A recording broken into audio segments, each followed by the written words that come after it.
الحمدللہ جیسا آپ دیکھ رہے ہیں یہ ہے وہ خوبصورت مقام اور یہ ہے وہ غار جس کو غار ثور کہا جاتا ہے. یہ ہے وہ خوبصورت مقام جہاں حضور علیہ السلام نے سیدنا صدیق اکبر کو اپنی خاص قربت سے نوازا. سبحان اللہ. اللہ کریم نے قرآن کریم میں جس کا ذکر فرمایا. سبحان اللہ. بسم اللہ الرحمن الرحیم. ثانی اثنین اذ ہما فی الغار اذ یقول لصاحبہ لا تحزن ان اللہ معنا. صدق اللہ العظیم وصدق رسولہ النبی الکریم. صلاۃ والسلام علیکہ یا سیدی یا رسول اللہ. صلاۃ والسلام علیکہ یا سیدی یا حبیب اللہ.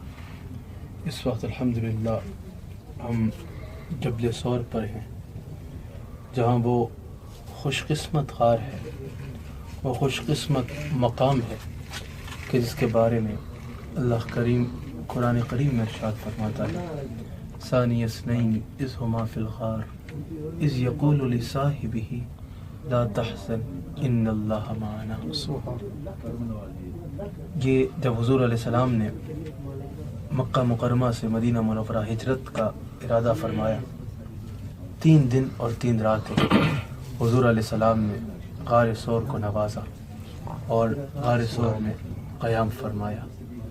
وہ خوش نصیب غار ہے کہ جس نے 3 دن اور 3 راتیں میرے مصطفیٰ کو اپنے سینے پہ بٹھا کے رکھا. یہ وہ خوش قسمت پہاڑ ہے کہ 3 دن اور 3 راتیں اس نے میرے مصطفیٰ کو اپنے سینے پہ بٹھا کے رکھا اور حضور علیہ السلام نے اس پر 3 دن اور 3 راتیں گزاری. جب عدو حضور علیہ السلام کو ڈھونڈ رہے تھے، دشمن حضور علیہ السلام کو ڈھونڈ رہے تھے، حضور علیہ السلام غار ثور میں رونق افروز تھے.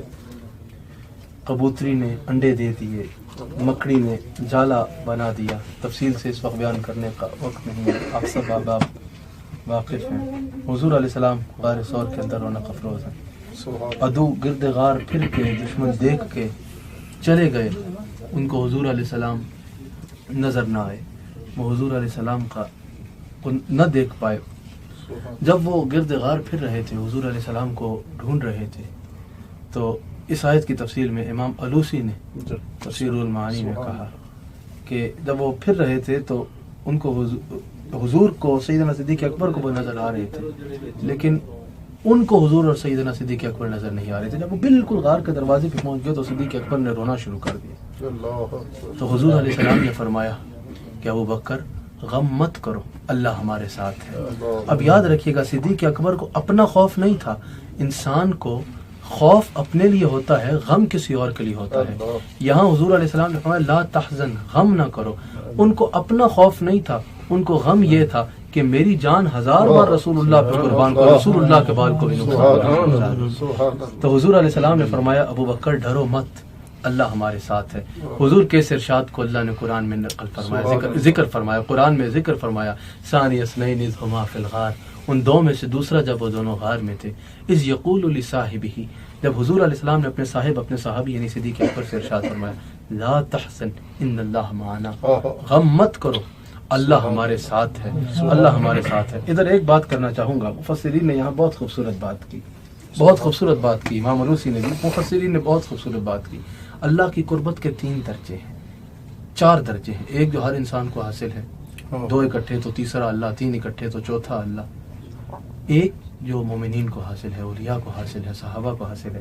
پھر ایک جو انبیاء کو حاصل ہے. پھر ایک درجہ ایسا ہے جو رسول اللہ کے سوا کسی اور کو حاصل نہیں ہے. اس غار میں جب غار ثور میں حضور علیہ السلام نے صدیق اکبر کو فرمایا لا تحزن ان اللہ معنا، یہ وہ وقت تھا کہ حضور علیہ السلام نے ابو بکر صدیق کو اللہ کی قربت کی، اس اللہ کی قربت کی، اللہ کی معیت کی اس منزل کا مشاہدہ کرا دیا آج سے پہلے حضور کے سوا کسی اور نے نہیں. کہا جاتا ہے کہ اس غار میں 3 دن اور 3 راتیں ابو بکر صدیق نے رسول اللہ کو دیکھا، اس میں کوئی شک نہیں. لیکن میں یہ سوال کرنا چاہتا ہوں، ابو بکر صدیق نے تو 3 دن اور 3 راتیں رسول اللہ کو دیکھا، اس غار میں رسول اللہ نے 3 دن اور 3 راتیں کس کو دیکھا؟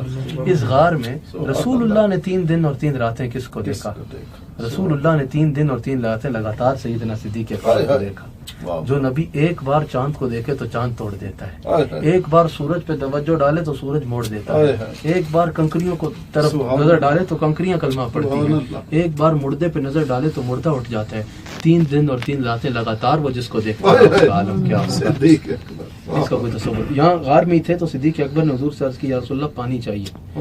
حضور نے فرمایا جاؤ ابوبکر غار کے اس کونے سے پانی پیو۔ صدیق اکبر گئے وہاں پر پانی تھا، واپس آگے پی کے حضور نے فرمایا کیسا پانی تھا؟ کہا دودھ سے سفید، کستوری کی خوشبو والا، شہد سے میٹھا۔ حضور نے فرمایا ابوبکر جانتے ہو کیسا پانی تھا؟ ابوبکر صدیق نے کہا نہیں یا رسول اللہ وہ کون سا پانی تھا؟ حضور نے فرمایا جب تم وہاں گئے تو وہاں پانی نہیں تھا جب یہاں سے چلے، لیکن جب میں نے تمہیں کہا نا وہاں جا کے پانی پی لو تو اللہ کریم نے فرشتوں کو حکم فرمایا کہ جاؤ جنت کا پانی غار کے اس کونے میں ابوبکر سے۔ صدیق اکبر نے کہا یا رسول اللہ کیا اللہ کے نزدیک میرا اتنا مقام ہے؟ حضور نے فرمایا ابوبکر صدیق اگر 70 انبیاء کے برابر بھی کوئی قیامت کے دن عمل لے کے جائے اللہ کی بارگاہ میں، لیکن اس کے دل میں تمہارا بغض ہوگا تو وہ اس کی بخشش نہیں ہوگی۔ حضرت عائشہ صدیقہ سلام اللہ علیہا نے حضور سے پوچھا آپ کا کوئی ایسا غلام جس کے اعمال ستاروں سے بڑھ کے ہوں؟ حضور نے فرمایا عمر۔ دل میں خیال آیا کہ یہاں حضور ابوبکر صدیق کا نام لیتے میرے والد کا نام۔ حضور نے فرمایا تم ابوبکر کی بات کرتی ہو؟ ابوبکر کی ان 3 راتوں میں سے وہ جو اس نے راتوں میں عمل کیا نا، ان 3 راتوں میں سے ایک رات ایک پلڑے میں رکھ دو اور عمر کے سارے اعمال ایک پلڑے میں رکھ دو تو وہ ایک رات اس اعمال پہ بھاری ہوگی، عمر کے سارے اعمال پہ بھاری ہوگی۔ سوچنے کی بات ہے عمر کے اعمال میں نمازیں، روزے، حج، زکوٰۃیں، کتنے عمل خیر تھے۔ ابوبکر نے اس رات میں یہ کیا کر لیا؟ اس غار میں کچھ راتوں میں 3 راتوں میں کیا کر لیا؟ عمر کے سارے اعمال پہ ابوبکر کا یہ عمل بھاری ہو گیا۔ جواب یہی ہے النظر الی وجہ رسول اللہ۔ ابوبکر نے کچھ نہیں کیا، بس رسول اللہ کو دیکھتا گیا دیکھتا گیا دیکھتا گیا۔ اس غار میں ابوبکر کا رسول اللہ کو دیکھنا اللہ کو اتنا پسند آیا کہ عمر کے سارے اعمال پہ وہ دیکھنا بھاری تھا۔ مبارک میں حاضر ہو کر دعا کرتے ہیں ہم سب کو حضور علیہ السلام کی ویسی محبت عطا فرمائے جیسی سیدنا صدیق اکبر۔